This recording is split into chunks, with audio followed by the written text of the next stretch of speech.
So, looking back, what we think are some of the key elements of our success. First and foremost, you got to get that early staff buy-in. And again, you have to find and select those folks, that small group of people that can carry the flag. You know, these are people that are typically high energy, passionate, like to be challenged, don't run away from problems, but also, maybe more importantly, have very, very solid people skills. And when I say that, I'm talking about people who can very skillfully manage conflict resolution. Like, you have a Kaizen scheduled for next Tuesday, everybody's all ready to kick it off and to engage and put things on hold, but one of the critical team members has a supervisor who says, no, I need you for this other critical project, you can't participate.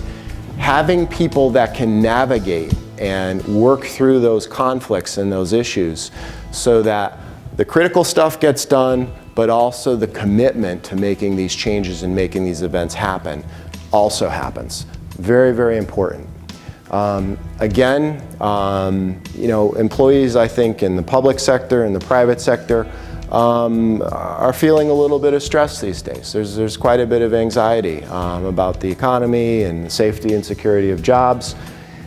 Very, very important, I think, to keep emphasizing the point that this is not about reducing headcount, right? Or to significantly change job duties. That's not the focus of this.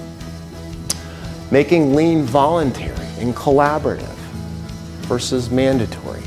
Big, big difference.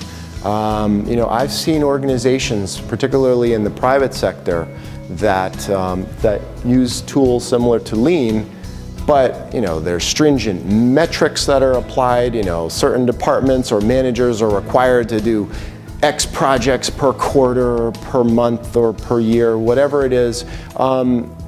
And I think if you start to really, you know, put in those numeric expectations up front, you start to constrain a lot of that creativity and a lot of that interest.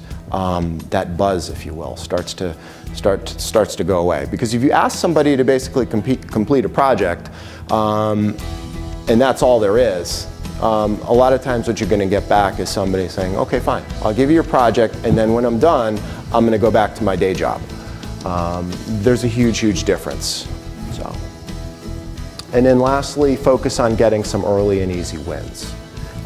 You know, very, very important to try to get that traction, try to get that momentum going, and to select projects that have a high visibility quotient, you know, where people sort of inside the organization can kind of look and see, oh, well, this team over here is really, really getting it done. They're making some incredible headway in an area that had long been forgotten.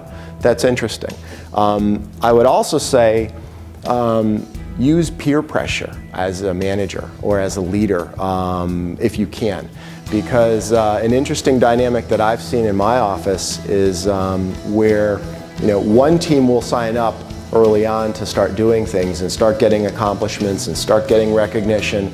And then I have my other managers that are sort of looking over the fence and thinking, we better get on board. We better start moving and picking up the pace.